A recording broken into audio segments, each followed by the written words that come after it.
अच्छा खासा धन होने के कारण रामनाथ जी अमीर व्यक्तियों की श्रेणी में गिने जाते थे। दो तीन पीढ़ियों के आराम से गुजर बसर के लिए काफी समझा जा सकता था, लेकिन समय कब पलटी मार दे कोई नहीं जानता। रामनाथ जी को कई वर्षों से व्यापार में आमदनी कम होने लगी थी और कुछ नुकसान भी हो गया। बढ़ते खर्चों पर नियंत्रण नहीं रखने के कारण जमा पूंजी भी समाप्त हो गई। कर्ज के मकड़ जाल में फंसने पर संपत्ति बिकने लगी। बड़ी कोठी से छोटे से मकान में आ गए। आर्थिक तंगी के कारण दोनों बच्चों विवेक और सुहाने की पढ़ाई भी छूट गई। घर खर्च मुश्किल होने लगा, लेकिन चिंता से कुछ हासिल नहीं होता। रक्षाबंधन के पावन त्योहार में राखी बांधने उनकी पत्नी शारदा देवी भाइयों के पास दिल्ली भी नहीं जा सकी।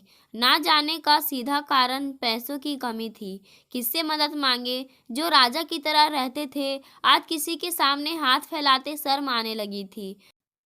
अपनी दरिद्रता को आखिरी लम्हे तक छुपाने की भरसक कोशिश की, लेकिन दुनिया सब जान जाती है। शारदा के मायके में भी बातें होने लगी कि रामनाथ जी की हालत सही नहीं है। शारदा के तीनों भाई कमल, संजय और दीपक बहन शारदा के पास हालात का जायजा लेने पहुंचे तो यकीन ही नहीं कर सके कि इतनी जल्दी हालात बदल सकते हैं। 5-7 महीने पहले तो बहन से मिलकर गए थे और आज तो मकान तक बिक गया। भाई के आगे शारदा जी रो पड़ी।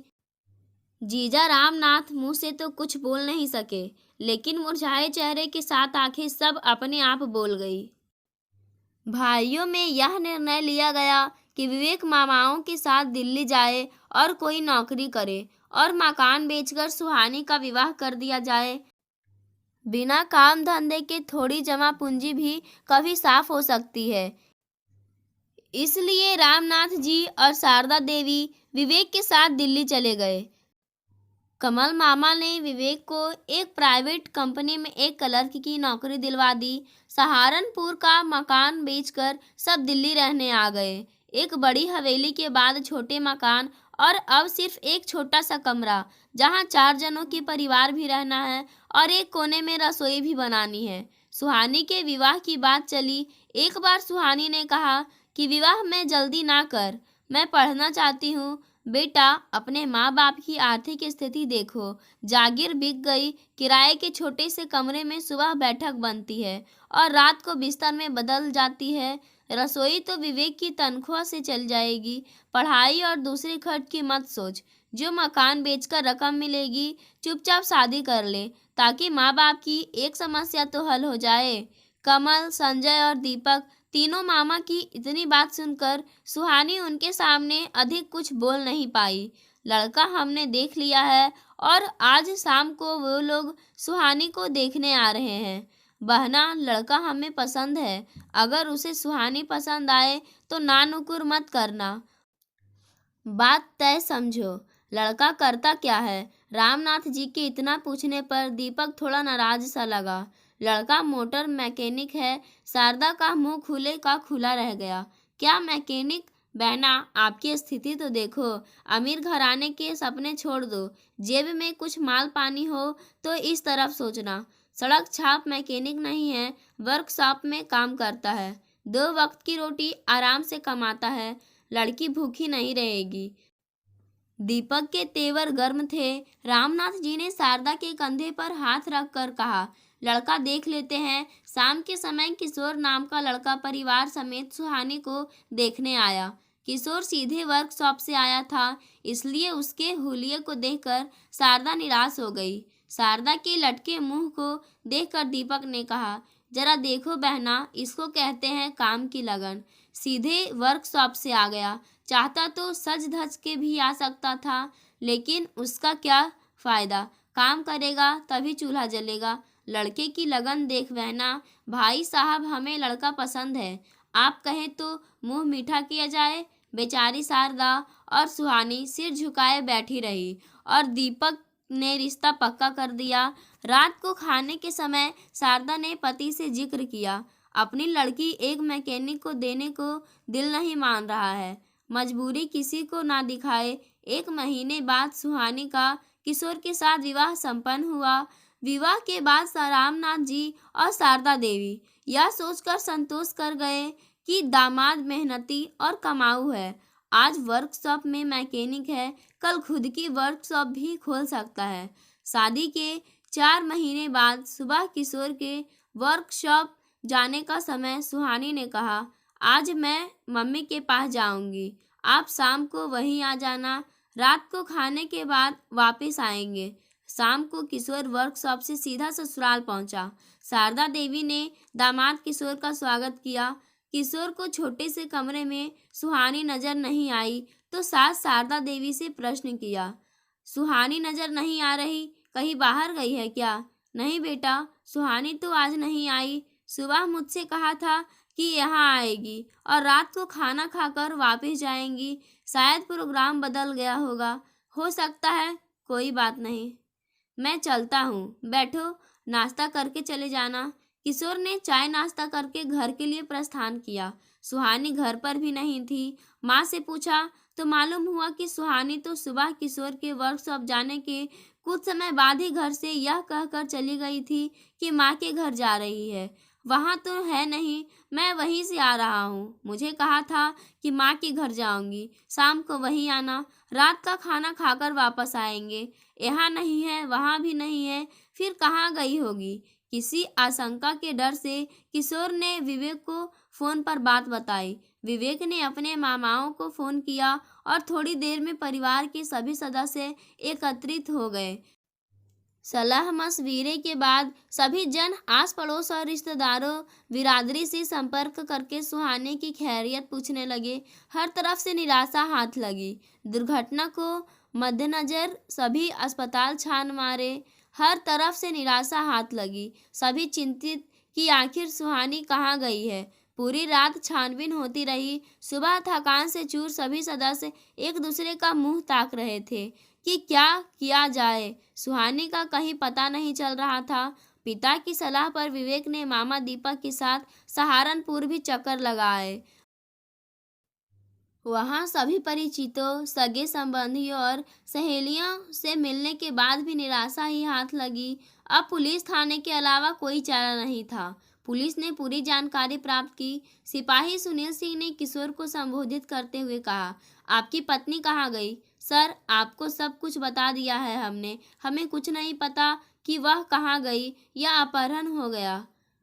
अपहरण की बात तो भूल जा। जब किसी ने फिरौती की मांग नहीं की तब मेरी बात गांठ बांध ले। अपहरण नहीं हुआ है। और बोल, मामा दीपक बीच में बात काटते हुए बोला, मर भी सकती है, कोई मर्डर भी कर सकता है। देखो मामला गंभीर है, लड़की गायब है, कहाँ गई होगी? कहीं भाग तो नहीं गई? सच सच बताओ, कोई इश्क विश्क का मामला तो नहीं है? नहीं नहीं, हमारी लड़की ऐसी नहीं है, शारदा देवी ने रोते रोते कहा। सब लोग एक बात सुन लो, रोने धोने से कुछ नहीं होने वाला। यह पुलिस स्टेशन है, तुम्हारा घर नहीं है। घर जाकर विलाप करना। 2 घंटे हो गए हैं यहाँ आए, सिवाय रोने धोने के अलावा कुछ बोल ही नहीं रहे। हमारा टाइम खराब कर रहे हो।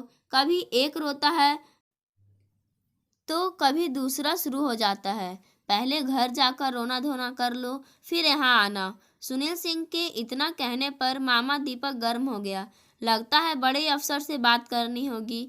मामा जी, इतने उत्तेजित होने ही बात नहीं है। थाने में इस समय सबसे बड़ा मैं ही हूँ।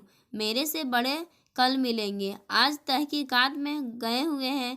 चलो चलो, फिर कल आएंगे। कोई फायदा नहीं है यहाँ टाइम खराब करने से, दीपक ने कहा।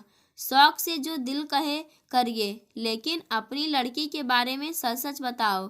चलो ठीक है, माँ बाप तो बताएंगे नहीं, पति से पूछ लेता हूँ। किशोर, तुम बताओ, तुम्हारी बीवी का चरित्र कैसा था? कोई शक की गुंजाइश थी? कभी शक हुआ हो कि शादी से पहले कोई चक्कर रहा हो? ऐसा कुछ नहीं लगता, किशोर ने कहा तो मामा दीपक तैश में आ गया। लगने का तो कोई सवाल ही नहीं है। हमारी लड़की गाय है, जिस खूंटे बांध दिया मतलब ही नहीं कहीं और नजर आए। यहाँ तो चरित्र हनन हो रहा है। चलो जीजा, कल बड़े अफसर से मिलना होगा। मझले मामा संजय के एक दोस्त की पुलिस मुख्यालय में जान पहचाना निकल आई। उस बड़े अफसर के हस्तक्षेप के बाद पुलिस ने तहकीकात शुरू कर दी। गुमशुदा की रिपोर्ट पर कार्यवाही शुरू हुई। किशोर के परिवार के हर सदस्य को अलग अलग बुलाकर छानबीन की, लेकिन सुहानी कहाँ गई किसी को नहीं मालूम था। नतीजा कुछ नहीं निकला। पुलिस मुख्यालय के दबाव के बाद थाने में किशोर के समस्त परिवार को बुलाकर सख्ती से पूछताछ की, लेकिन सच्चाई यह थी कि किसी को सुहानी के बारे में कुछ नहीं मालूम था। सुनील सिंह ने किशोर की पिटाई शुरू कर दी। सख्ती से पूछा, बता बीवी को कहाँ रखा है? नहीं मालूम साहब। बता साले, कहकर और अधिक पिटाई कर दी। लेकिन निर्दोष किशोर को कुछ नहीं मालूम था कि उसकी पत्नी सुहानी कहाँ है। ऐसे नहीं बताएगा। मोटी चमड़ी का है, 3rd डिग्री का इस्तेमाल करूँगा तभी बताएगा। और पलटकर किशोर के बाप की भी पिटाई कर दी। किशोर की मां ने निर्दोष पति और बेटे को पीटता देखकर सुनील सिंह के पैर पकड़ लिए।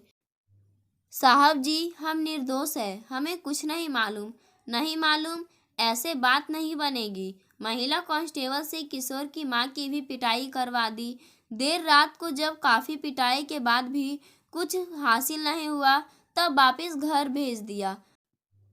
अगले दिन दीपक ने SHO अर्जुन को थोड़ी डिग्री के लिए कहा। थाने बुलाकर किशोर और उसके माँ बाप पर 3rd डिग्री का इस्तेमाल किया गया। नतीजा कुछ नहीं निकला। तो रात के समय सुनील सिंह ने SHO अर्जुन से अनुरोध किया कि लड़के वाले निर्दोष लगते हैं। इतनी पिटाई के बाद तो भूत भी उगल देते। कहानी कुछ और लगती है।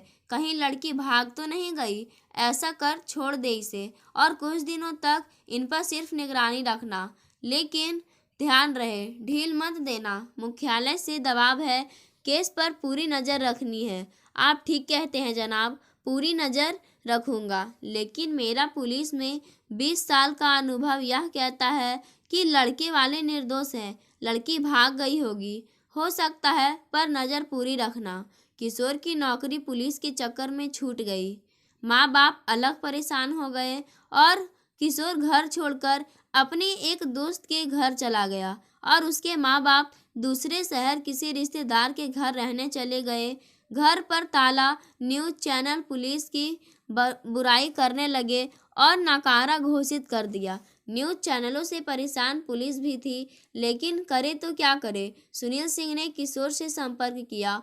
पुलिस को देखकर किशोर कांपने लगा। सुनील सिंह ने कंधे पर हाथ रखते हुए कहा, बेटे डर मत, सच सच बता। मैं कुछ नहीं जानता साहब, हम बिल्कुल निर्दोष हैं। मैं मान सकता हूँ, लेकिन लड़की है कहाँ, यह बात गंभीर है और परेशान कर रही है। सबसे अधिक परेशानी न्यूज़ चैनलों से है। अब तो मंत्री भी केस की रिपोर्ट मांग रहे हैं। हमारी पोजीशन बहुत ही खराब है। मैं जानता हूँ कि तुम कहाँ हो। अगर मंत्रालय से सख्ती हुई तो ना चाहते हुए भी तुम सबको अंदर करना पड़ेगा। सुनील सिंह चेतावनी देकर चला गया। आज सुहानी को गायब हुए 1 महीना हो गया। विवेक ऑफिस में काम कर रहा था। उसके फ़ोन की घंटी बजी। फ़ोन पर अनजान नंबर था। हेलो भैया। इतना सुनते ही विवेक कुर्सी से उछल पड़ा। सुहानी कहाँ है? कैसी है तू? मैं ठीक हूँ। घर में सब ठीक है ना? ठीक कहाँ से होंगे, तेरे जाने के बाद कुछ भी ठीक नहीं है। तू अपना बता, कहाँ है? मैं ठीक हूँ, बाद में फ़ोन करूँगी। कोई चिंता की बात नहीं है। फ़ोन सुनने के बाद विवेक ने तुरंत सबको सूचित किया। सभी परिवार के सदस्य खुशी की लहर में झूम जाते हैं कि सुहानी सही सलामत है, लेकिन क्यों गई और कहाँ गई, यह अभी भी रहस्य बना था। पुलिस ने फ़ोन नंबर ट्रेस करवाया। जिस नंबर से फ़ोन आया था वह हरिद्वार में एक PCO का था। पुलिस टीम के साथ रामनाथ, दीपक और विवेक रात को ही टैक्सी से हरिद्वार के लिए रवाना हो गए। पाँव फटने से पहले ही हरिद्वार पहुंचकर उस टेलीफोन बूथ के पास डेरा लगाया जहां से सुहानी ने फ़ोन किया था। बूथ एक बड़ी सी धर्मशाला भाटिया भवन के मेन गेट से सटी दुकान बद्री टी स्टॉल के अंदर था। पुलिस सादे लिबास में थी ताकि कोई पहचान ना सके। टी स्टॉल बंद था। कड़कती आवाज़ में सुनील सिंह ने सुहानी की फ़ोटो दिखाते हुए पूछा, लड़की कहाँ है? अर्जुन ने रिवॉल्वर बद्री के कमर से सटा दी। कमर से सटी रिवॉल्वर और कड़कती आवाज के साथ सर्दी में बद्री चाय वाले के पसीने छूट गए। कांपती आवाज में धीरे से बोल सका, कौन सी लड़की? आंखें खोलकर ध्यान से फिर देख ले। लड़की की फोटो? आप कौन? पुलिस। पुलिस का नाम सुनते ही कांपते हुए बोला, मेरे घर में कमरा किराए पर ले रखा है, चल घर। 2 मिनट बाद एक गली में घर की कुंडी खटखटाई। भाग्यवान, दरवाजा खोल। बद्री की पत्नी ने दरवाजा खोलते हुए पूछा, क्या बात हो गई? वापस क्यों आ गए? तबीयत तो ठीक है ना? मरवा दिया उसने, कल ही कह रहा था। निकाल कर बाहर करो उसे, अब जान बच जाए तो गनीमत है। सुनील सिंह ने रिवॉल्वर बद्री की घर वाली पर तान दी। वह तो रिवॉल्वर देख गस खाकर गिर गई। माफ कर दो, जान बख्श दो हमारी, हमने कुछ नहीं किया, हम बेकसूर हैं। हमने तो उसे किराए पर कमरा दे रखा है। हमें तो पिछले हफ्ते ही मालूम हुआ कि पुलिस में मामला भी दर्ज है। वो तो अपने मर्द के साथ 1 महीने से किराए पर रह रही है।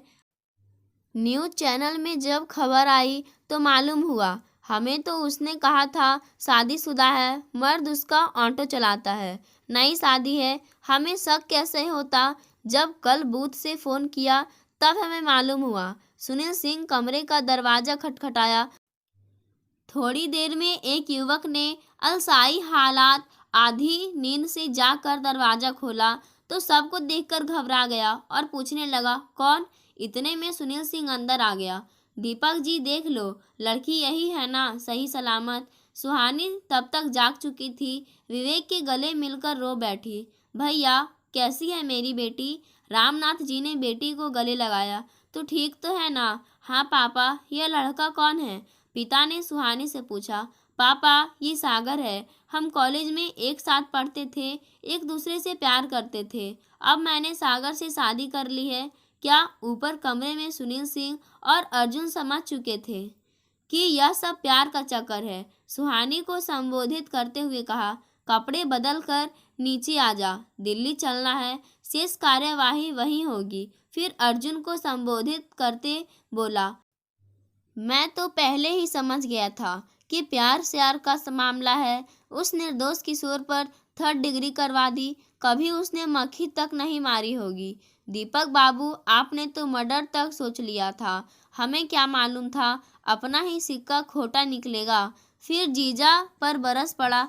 जीजे, मेरी इज्जत मिट्टी में मिला दी, ऊपर तक पहुंच निकाली थी, नाक कटवा दी, अपनी लड़की संभाल नहीं सका। शादी से पहले पूछ तो लेता। भरी आंखों से रामनाथ जी इतना ही कह सके, तुमने और शारदा ने मौका ही कहाँ दिया? मुझे याद है सुहानी ने कहा था शादी में जल्दी ना करो, लेकिन जबरदस्ती हाँ करवाई थी। कुछ देर तक जब सुहानी नीचे नहीं आई तो सुनील सिंह ने कहा, अरे लड़की को जल्दी लाओ, वापस भी जाना है। खोदा पहाड़ निकली मरी हुई चूहिया। पूरी तैयारी करके आए थे, किसी गैंग के साथ मुठभेड़ होगी। यहाँ क्या बोलूँ आपको, ऊपर की सिफारिश ना होती। चलो छोड़ो, अब जल्दी करो। सुहानी ने 2 टूक जाने से मना कर दिया। भैया, मैं वापस दिल्ली नहीं जाऊंगी, मैं सागर के साथ रहूंगी। हमने विवाह भी कर लिया है, एक के होते दूसरा विवाह वर्जित है, ऐसा नहीं हो सकता। विवेक की आवाज़ में तेजी थी। सुनकर सभी ऊपर कमरे में आ गए। मैं कुछ नहीं जानती, किशोर से विवाह मेरी इच्छा से नहीं हुई। दीपक मामा के साथ माँ ने दबाव डाला था, वहाँ मेरा दम घुटता है। मैंने मना भी किया था, लेकिन सभी इस बात पर तुले थे कि कहीं मकान बेचने पर जो रकम मिली थी, पापा अगर संभाल ना पाए तो क्या होगा। उससे पहले मेरी शादी आनन फानन में कर दी। मैं किसी भी सूरत में नहीं जाऊंगी। कैसे नहीं जाएगी? दीपक ने सुहानी का हाथ पकड़कर उठाया। सुहानी रो पड़ी। मामा, अगर जबरदस्ती करोगे तो आत्महत्या कर लूंगी, अब नहीं सहूंगी। पिता ने बेटी की यह बात सुनकर हाथ जोड़कर अर्जुन और सुनील सिंह से विनती की, सरकार, मैं कानून नहीं जानता, अगर सुहानी नहीं जाना चाहती तो जबरदस्ती ना करे। लड़की ने कुछ कर लिया तो फिर क्या करेंगे? मैं उसकी गुमशुदा की रिपोर्ट वापस लेने को तैयार हूँ।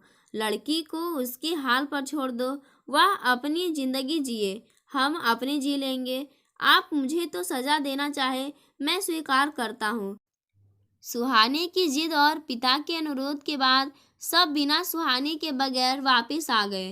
रामनाथ जी का मन आत्मग्लानि से भर गया कि एक निर्दोष को पिटवा दिया और बिना किसी कसूर के 3rd डिग्री का इस्तेमाल करवा दिया। दोस्तों, ऐसा किसी के साथ ना हो, लेकिन जब किसी की बेटी की शादी उसकी मर्जी के खिलाफ होती है तो उसके इस तरह के कदम उठाने से कितनों को नुकसान और परेशानी का सामना करना पड़ जाता है। इसका अंदाजा लगाना भी मुश्किल हो जाता है। कहानी को अपना कीमती समय देने के लिए आपका धन्यवाद।